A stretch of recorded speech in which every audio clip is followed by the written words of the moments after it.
ಮಾನ್ಯ ಸಭಾಧ್ಯಕ್ಷರೇ, ನನ್ನ ಪ್ರೀತಿಯ ತಮ್ಮ ಅನಂತಕುಮಾರ್ ಅವರೇ, ವೇದಿಕೆ ಮೇಲಿರುವ ಎಲ್ಲ ನಾಯಕರೇ, ಬೆಂಗಳೂರಿನ ಭಾರತೀಯ ಜನತಾ ಪಕ್ಷದ ಎಲ್ಲ ಅಭ್ಯರ್ಥಿಗಳೇ, ಬಾಂಧವರೇ ಮತ್ತು ಭಗಿನಿಯರೇ, ಎಲ್ಲರಿಗೂ ನಮಸ್ಕಾರ. ಇವತ್ತು ಹಿಂದಿಯಲ್ಲೇ ಮಾತನಾಡುತ್ತೇನೆ. मित्रों, सबसे पहले तो मैं आपसे क्षमा चाहती हूं कि 8 तारीख को बेंगलुरु की एक विशाल सभा को संबोधित करने हमें आना था, लेकिन जहाज में तकनीकी खराबी होने के कारण हमें रास्ते से वापस लौटना पड़ा और मैं आप लोगों के दर्शन नहीं कर सकी. ये मेरा दुर्भाग्य रहा. इसलिए मैंने भाई अनंत कुमार जी से कहा कि कल से संसद का सत्र प्रारंभ हो रहा है, मुझे दिल्ली रहना होगा, तो कम से कम एक दिन पहले हम बेंगलोर में रैली जरूर कर लें, ताकि मैं बेंगलोर की जनता के दर्शन करके यहाँ के चुनाव का शुभारंभ कर सकूं. कहाँ से कटकट कहाँ से?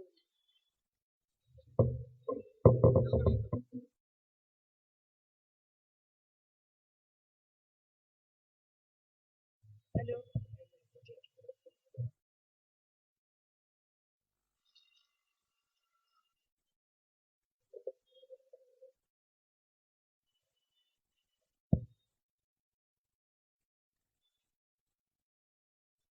बंधुगण, मैं कर्नाटक की जनता के प्रति आभार व्यक्त करना चाहती हूं कि दक्षिण भारत में भारतीय जनता पार्टी की पहली सरकार कर्नाटक में बनी. समूचे नेतृत्व की तरफ से मैं आपका अभिनंदन करती हूं. सरकार अच्छी चली, आपके लिए बहुत काम किए उन्होंने, जनता के हित में योजनाएं बनाई, लेकिन सरकार में बैठे लोग जिस तरह झगड़ रहे थे उससे हमें बहुत दुख हुआ. सारा नेतृत्व दुखी हुआ. हमने उस स्थिति को सुधार करने के लिए बहुत प्रयत्न किया, 2 बार मुख्यमंत्रियों का परिवर्तन भी किया, लेकिन अंतर्कलह थमी नहीं. अंततः झगड़ा करने वाले छोड़कर चले गए. लेकिन एक बात का संतोष भी है मुझे कि मेरे दोनों मुख्यमंत्री सदानंद गौड़ा और जगदीश शेट्टर चाहे आंतरिक संकट से जूझ रहे थे, पर कर्नाटक की जनता उनकी आंख से ओझल नहीं हुई. दोनों ने जब बजट प्रस्तुत किया तो कर्नाटक की जनता को ढेरों ढेर उपहार दिए, ढेरों ढेर योजनाएं उनके लिए बनाई. आज माथा ऊंचा होता है अपने काम को देखकर, क्योंकि पहला वोट मांगा था वायदे पर, दूसरा वोट मांग रहे हैं काम पर, दूसरा वोट मांग रहे हैं विकास पर. इस समय तय आपको करना है. चुनाव में 4 पार्टियां हैं प्रमुख रूप से. बीजेपी है, कांग्रेस है, जेडीएस है और केजेपी है. मैं नीचे से शुरू करती. जहां तक केजेपी का सवाल है, वो पार्टी ना स्वयं सरकार बना सकती है और ना किसी की सरकार बनवा सकती है. इसलिए मैं आपसे कहना चाहती हूं कि ऐसी पार्टी से खुद को क्यों जोड़ना जिसका भविष्य ही धूमिल है. कर्नाटक में केजेपी का कोई भविष्य नहीं है. ये भविष्यवाणी आज मैं इस मंच से करना चाहती हूं. जहां तक जेडीएस का सवाल है, वो केंद्र में कांग्रेस को समर्थन दे रही है. वो पार्टी भाजपा को भी उन्होंने समर्थन दिया था, लेकिन बाद में वचन भंग किया और उस वचन भंग का बदला लेते हुए आपने भारतीय जनता पार्टी की सरकार कर्नाटक में बनाई थी. तो उस वचन भंगी पार्टी को दोबारा सत्ता क्यों देना? इसलिए उस वचन भंगी पार्टी से भी खुद को अलग कर दीजिए. अब बची कांग्रेस और बीजेपी। जहां तक कांग्रेस का ताल्लुक है मित्रों, पुराने 9 वर्षों से कांग्रेस की सरकार केंद्र में चल रही है। कैसी है वो सरकार? घोटालों से घिरी हुई, भ्रष्टाचार से भरी हुई, आतंक से डरी हुई, जिसकी अर्थव्यवस्था ध्वस्त है और जो सरकार अनिर्णय से ग्रस्त है। क्या वैसी सरकार का पर्याय आपको कर्नाटक में चाहिए? ये प्रश्न पूछ रही हूं आपसे। एक घोटाला नहीं, एक बाढ़ आई हुई है घोटालों की सरकार में, बाढ़। और अपने ही घोटालों का रिकॉर्ड तोड़ रही है ये सरकार। 10-20 करोड़ का घोटाला नहीं करते मित्रों, 50-100 करोड़ का घोटाला भी नहीं करते, 1000-2000 का घोटाला भी नहीं करते। CWG का घोटाला किया 70,000 करोड़ का, और अपना रिकॉर्ड तोड़कर 2G का घोटाला किया 1,76,000 करोड़ का, और फिर अपना रिकॉर्ड तोड़ के कोल आवंटन का घोटाला किया 1,86,000 करोड़ का। एक के बाद एक रिकॉर्ड तोड़ रही है ये सरकार। अरे धरती पर तो घोटाले होते सुने थे, मगर कांग्रेस की सरकार ने तो धरती आकाश पाताल तीनों में घोटाले कर डाले।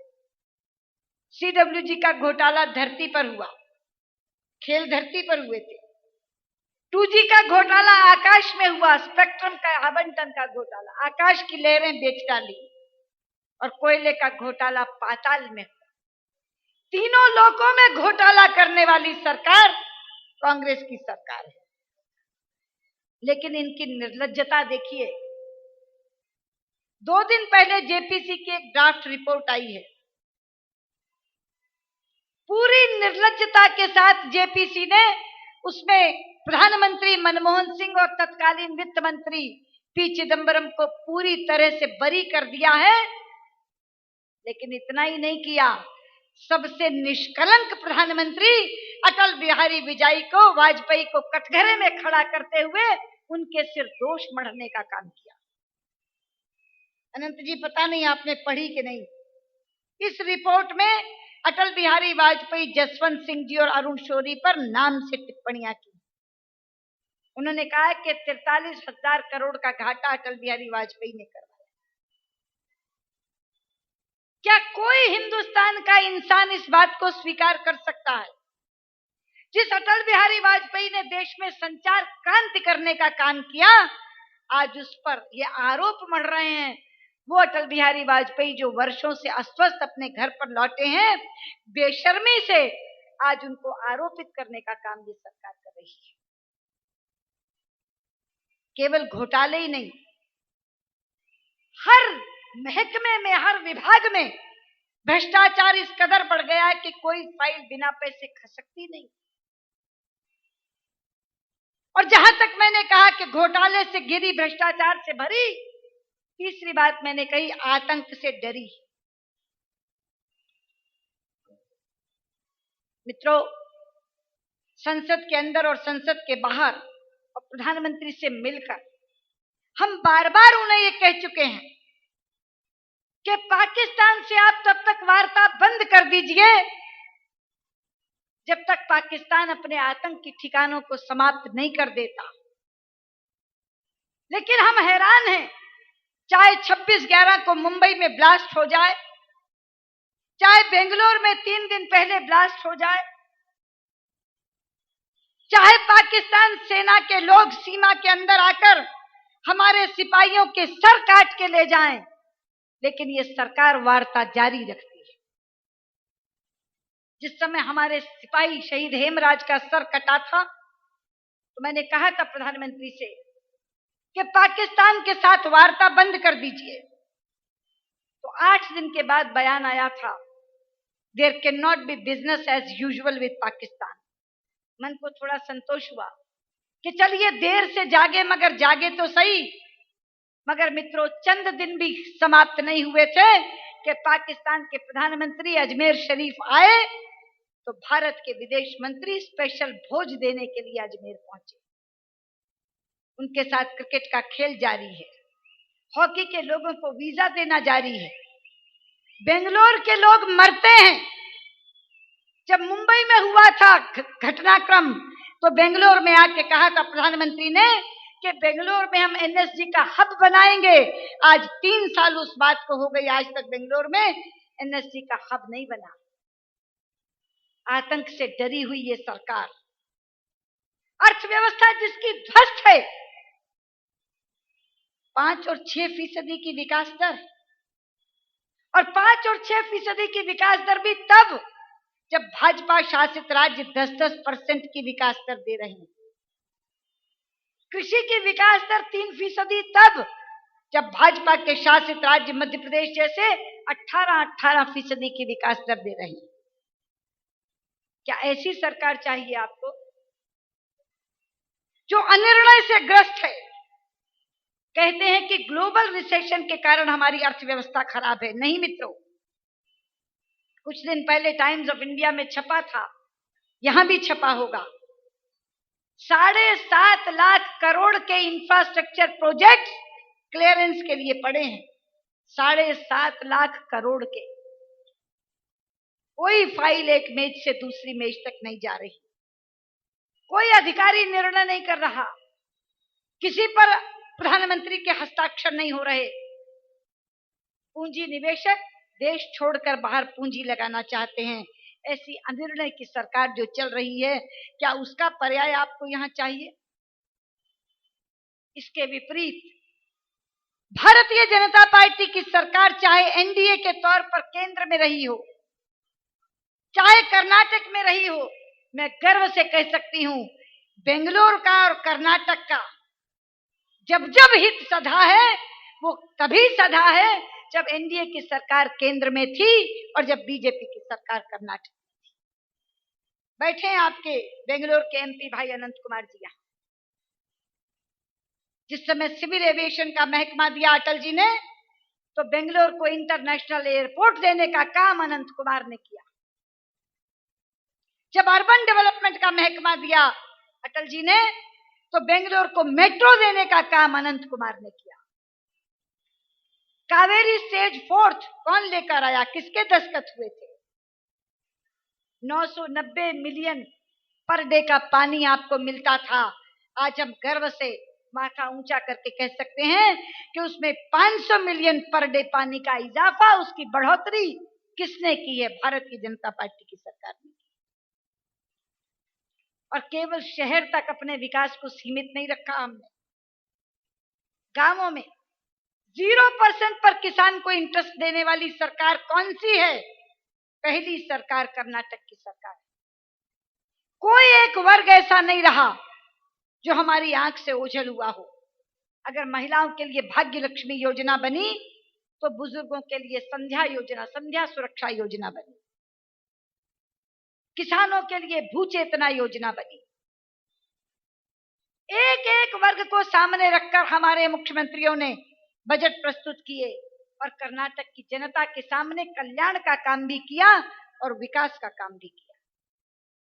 यह हमारा रिकॉर्ड है। कहते हैं पहला चुनाव वायदों पर लड़ना चाहिए, दूसरे चुनाव में वायदों का हिसाब देना चाहिए। आज मैं उसका हिसाब देने आई हूं और आपके सामने खोलकर अपना बही खाता रख रही हूं। लोग कहते हैं कि हाँ ये सब ठीक है, मगर कर्नाटक में भाजपा के लोग लड़ रहे थे। वो थे में है मित्रों, थे। आज क्या है? आज का चित्र है भाजपा एकजुट है, कांग्रेस बिखरी हुई है। एक के बाद एक बयान सुन लीजिए। मल्लिकार्जुन खड़गे कहते हैं कि कांग्रेस का चुनाव अभियान श्रद्धांजलि की भेंट चढ़ गया। एक एक नेता उनका एक दूसरे का गला काटने में लगा हुआ है। तो कर्नाटक में आज चित्र बदल गया है। वैसे भी इनके यहां सत्ता का कभी एक ध्रुव नहीं होता। सत्ता के 2 ध्रुव तो दिल्ली में ही है। एक 10 जनपद पर है, दूसरा 7 रेस कोर्स पर है। और कांग्रेस ने यह नीति बना ली है पहली नीति है कि अगर तुम पर कोई आरोप लगे और किसी सहयोगी दल के जिम्मे तुम ठीकरा फोड़ सको तो सहयोगी दल के सिर पर ठीकरा फोड़ के कांग्रेस को बचा लो। 2G का मामला आए तो राजा के सिर फोड़ दो, महंगाई का मामला उठे तो शरद पवार के सिर फोड़ दो, जहाज खरीद का मामला उठे तो प्रफुल्ल पटेल के सिर फोड़ दो, और नहीं तो ममता के, जब तक ममता थी तो ममता के सिर फोड़ दो। लेकिन अगर सरकार की बदनामी होने लगे तो ठीकरा मनमोहन सिंह के सिर फोड़ दो और 10 जनपद में सोनिया गांधी को बरी कर दो। एक अजीब सिलसिला है। अगर सरकार को वाहवाही मिलती है तो दोनों ध्रुव इकट्ठे होकर बटोरते हैं उसकी शाबाशी, मनमोहन सिंह और सोनिया गांधी। लेकिन अगर मनमोहन सिंह घेरे जाते हैं, सरकार की बदनामी होती है, तो 10 जनपद का ध्रुव अपने आप को अलग कर लेता। अभी कल ही आपने सोनिया गांधी का बयान पढ़ा हो। दिल्ली जो देश की राजधानी है, जो अपराध का अड्डा बन गई है, जहां महिलाएं सुरक्षित नहीं हैं, न 8 साल की बच्ची सुरक्षित है और न 60 साल की बूढ़ी सुरक्षित है, जहां 16/12 की घटना के बाद हमने सोचा था कि शायद दिल्ली अब सुरक्षित होगी, लेकिन 5 साल की बच्ची के साथ हुए बलात्कार ने वो पोल खोल के रख दी। तो कल सोनिया जी का बयान आया, अब बातों की जरूरत नहीं, कार्रवाई करनी चाहिए। मैं पूछना चाहती हूँ सोनिया जी कार्रवाई कौन करेगा? करनी चाहिए कि भाषा विपक्ष के लिए होती है। सोनिया जी कार्रवाई करेंगे या कार्रवाई कर रहे हैं, ये भाषा सत्ता पक्ष की होती है। अब सत्ता पक्ष की मुखिया हैं, मनमोहन सिंह से ज्यादा ताकतवर हैं, लेकिन आप किसे सुना रही हैं? हाँ, अगर आप अपनी अंतरात्मा को सुनाकर कह रही हैं कि अब बातों का वक्त चला गया, कार्रवाई करनी चाहिए, तो मुझे संतोष होगा। लेकिन अगर आप ये किसी दूसरे को सुना रही हैं तो आप जनता को मूर्ख मत समझिए। जनता कहती है कार्रवाई आपको करनी है, आप किसको सुनाकर कह रही हैं कि कार्रवाई करनी चाहिए? पीछे राहुल गांधी का एक भाषण आया था, वो भी चाहिए की भाषा में बोल रहे थे। किसी ने मुझसे बाद में पूछा आपको उनका भाषण कैसा लगा, तो मैंने कहा अभिनय अच्छा था। It was a good acting performance, अच्छी एक्टिंग थी, वेल रिहर्स्ड थी, वेल डायरेक्टेड थी। स्पीच कहाँ थी उसमें, भाषण कहाँ था, कंटेंट कहाँ था? सिर्फ अभिनय ही अभिनय था। लेकिन मैं आपसे कहना चाह रही हूं कि हमारे यहां अब सत्ता के 2 ध्रुव नहीं है। हमारे यहां झगड़े की जड़ मिट गई है। हमारे यहां जिस तरह से टिकट वितरण हुआ है, एक जगह से चू नहीं निकली है। कैसे कैसे हीरे हमने मंच पर बैठा रखे हैं। जो हमारे उम्मीदवार आज मंच पर बैठे हैं, श्री अश्वत्थ नारायण आपके स्थानीय विधायक हैं। मैं कह सकती हूं कि बेंगलोर का सबसे लोकप्रिय विधायक का अगर पुरस्कार मिले तो अश्वत्थ नारायण को मिलना चाहिए। बैठे हैं सुरेश कुमार, सर्टिफिकेट देकर कह सकती हूं कि कर्नाटक के सबसे ईमानदार मंत्री का अगर पुरस्कार मिले तो वो सुरेश कुमार को मिलना चाहिए। पीसी मोहन बैठे हैं, मेरे साथ लोकसभा में सांसद हैं, 2 बार इसी क्षेत्र से, चाहे वो नाम बदला हुआ था, यहाँ के विधायक रह चुके हैं और वर्तमान में सांसद हैं। वेंकटेश मूर्ति बेंगलोर के मेयर हैं, इस समय के वर्तमान मेयर विधायक का चुनाव लड़ रहे हैं। हरीश हमारे एक्स डेप्यूटी मेयर हैं, पूर्व के डेप्यूटी मेयर हरीश यहाँ से चुनाव लड़ रहे हैं। बीवी गणेश हमारे कॉर्पोरेटर हैं और इस समय विधायक का चुनाव लड़ रहे हैं। जगदीश कुमार हमारे मंडल अध्यक्ष रहे हैं 12 वर्ष तक, वो हमारे यहाँ से चुनाव लड़ रहे हैं। ये हमारे हीरे हैं जो यहाँ बैठे हैं। अशोक तो इस समय विधायक का चुनाव नहीं लड़ रहा है, वो तो उप मुख्यमंत्री है हमारा आर अशोक। तो ये है हमारे जो हमने विधायक यहाँ चुनाव के मैदान में उतारे हैं। मित्रों, पिछली बार आपने 28 में से 17 जिताए थे, इस बार 17 से काम नहीं बनेगा, क्योंकि अगर कहीं से घाटा होगा तो बेंगलोर को पूरा करना होगा। और एक दूसरी बात, ये जो झगड़े भी हमारे यहाँ हुए ना, वो इसलिए हुए कि आपने थोड़ी सी कमी रख दी। जब थोड़ी कमी रह जाती है तो अल्पमती सरकार मजबूरी में आ जाती है। मैं कहना चाहूंगी, इस बार कर्नाटक के लोगों से कहना चाहती हूं कि मैं विश्वास दिलाने आई हूं आपको, इस बार भारतीय जनता पार्टी ने बहुत सबक सीखा है पिछली बार की सरकार से। हम उस इतिहास को दोहराएंगे नहीं, हम आपको स्वच्छ सरकार भी देंगे और सफल सरकार भी देंगे और बिना झगड़ों की निर्विवाद सरकार भी देंगे, लेकिन आपका सहयोग चाहिए। मुझे बहुत खुशी है कि इस बार हमारे यहाँ चुनाव का संचालन हमारे 7 बड़े साथी कर रहे हैं। जगदीश शेट्टर, सदानंद गौड़ा, अनंत कुमार, ईश्वरप्पा, प्रहलाद जोशी, आर अशोक और गोविंद कारजोल, ये हमारे सूरज के 7 घोड़ों की तरह सूर्य के रथ को हाँक रहे हैं, हमारे चुनावी रथ का संचालन कर रहे हैं। इसलिए मुझे लगता है ये सूर्य के 7 घोड़े सूर्य की तरह भारतीय जनता पार्टी को चमकाने का काम करेंगे और उस चमक में आप शामिल होंगे, उसे चमकाने में आप सहयोग देंगे। ये विश्वास लेकर के मैं बेंगलोर से आपके चुनाव का शुभारंभ करती हूँ और आप सबका अभिनंदन करते हुए आपसे वोट की अपील करती हूँ। बहुत बहुत धन्यवाद। नमस्कार।